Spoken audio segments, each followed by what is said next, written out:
Assalamualaikum warahmatullahi wabarakatuh. Perkenalkan, nama saya Fatian Akbar Elusma. Saya dari kelas 10 TSM. Di sini saya akan menyampaikan sejarah tentang Kerajaan Melayu. Kerajaan Melayu yang dikenal sebagai Kerajaan Moloyo oleh catatan asing muncul pada abad ke-7. Pusat awal kerajaan berada di Jambi, tepatnya di sekitar Sungai Batanghari. Pada masa ini, Melayu sangat terkenal sebagai pusat kebudayaan dan perdagangan, dengan peninggalan utamanya yang sangat penting, Kompleks Candi Muara Jambi, yang merupakan pusat pendidikan Buddha di Asia Tenggara. Setelah sempat dikuasai Sriwijaya, Kerajaan Melayu bangkit kembali pada abad ke-12 di bawah dinasti Mauli. Pusat kekuasaan bergeser ke pedalaman, yaitu di Damas Raya. Corak agama yang dianut adalah Hindu-Buddha, dan pada masa keemasannya sangat kental dengan aliran Buddha Tantrayana. Raja masa keemasan, Trailokaraja sebagai raja pertama dinasti. Tribuahana Raja, raja yang menerima hadiah terkenal berupa arca Amonghapasa dari Raja Kertanegara Singasari sebagai bagian dari ekspedisi Pemalayu pada tahun 1286. Aditya Warman, raja terpenting. Aditya Warman memindahkan pusat kekuasaan ke Pagaruyung di Minangkabau.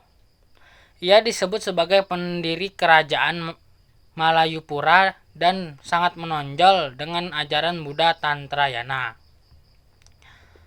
Keruntuhan Kerajaan Melayu, Dharmasraya Malayapura. Keruntuhan Kerajaan Melayu yang dikenal sebagai Dharmasraya pada masa dinasti Mauli merupakan proses yang bertahap dan terkait erat dengan ekspansi kekuasaan dari Jawa, yaitu Singasari dan Majapahit. Ekspedisi Pamalayu 1275 Masehi. Walaupun secara formal ekspedisi Pamalayu dari Singasari Raja Kertanegara bertujuan menjalin persahabatan. Secara politis, ekspedisi ini melemahkan dominasi Sriwijaya dan pada akhirnya membuat wilayah Melayu di bawah pengaruh Jawa. Pengiriman arca Amonghapasa kepada Raja Tribuana Raja adalah simbol dari aliansi dan pengaruh ini. Ekspansi dan penaklukan Majapahit.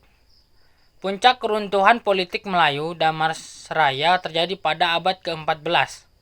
Menurut Kakawin Negara Tragama, bumi Melayu termasuk Melayu disebut sebagai salah satu negeri jajahan Majapahit. Majapahit di bawah Mahapati Gajah Mada melalui Sumpah Palapa berambisi menyatukan Nusantara. Tokoh kunci adalah Aditya Warman. Meskipun Aditya Warman adalah seorang bangsawan Melayu dan menjabat sebagai raja bawahan vasal Majapahit di Sumatera, penobatannya di bumi Melayu 1347 Masehi menandai berakhirnya Dharmasraya yang lama dan lahirnya Kerajaan Malayapura, kemudian Pagaruyung, yang masih berada di dalam lingkup pengaruh Majapahit. Pergeseran kekuasaan ke pedalaman. Perpindahan pusat kekuasaan ke pedalaman Dharmasraya ke Pagaruyung, Minangkabau, oleh Aditya Warman membuat Kerajaan Melayu secara ekonomi tidak lagi berkuasa penuh atas jalur Selat Malaka. Munculnya kerajaan Islam. Masuk dan berkembangnya pengaruh Islam dari pesisir Sumatera seperti Samudra Pasai pada akhir abad ke-13 dan abad ke-14 secara perlahan menggerus pengaruh politik dan ekonomi kerajaan bercorak Hindu-Buddha yang berpusat di pedalaman. Kehidupan sosial ekonomi masyarakat.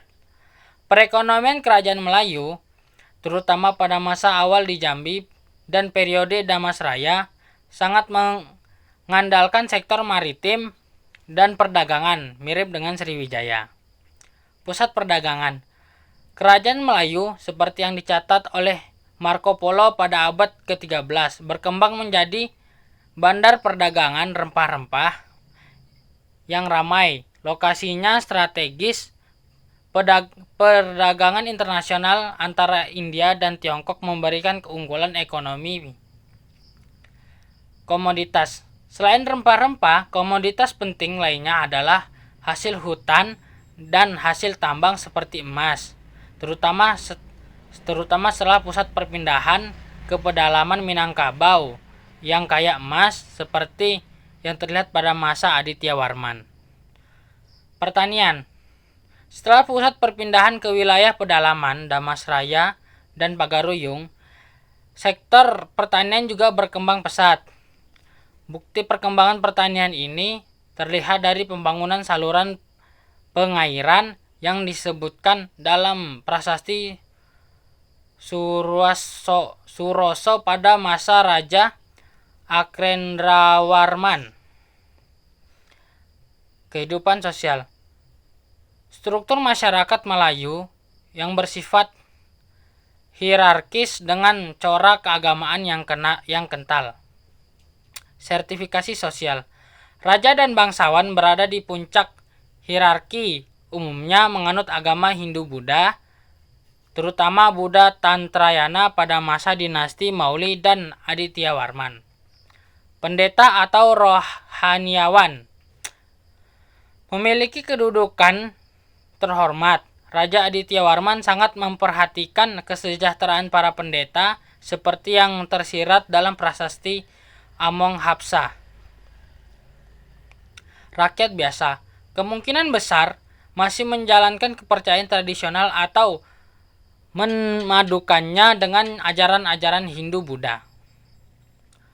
Pusat pendidikan.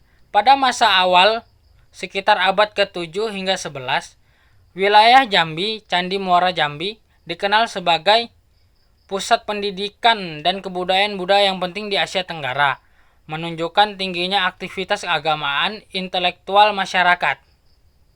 Budaya. Kehidupan budaya yang diwariskan melalui berbagai peninggalan seperti kompleks Candi Muara Jambi yang prasasti-prasasti, seperti prasasti Padang Roko, prasasti Suroso, yang memuat ajaran agama dan catatan pemerintahan. Sekian dari saya. Wassalamualaikum warahmatullahi wabarakatuh.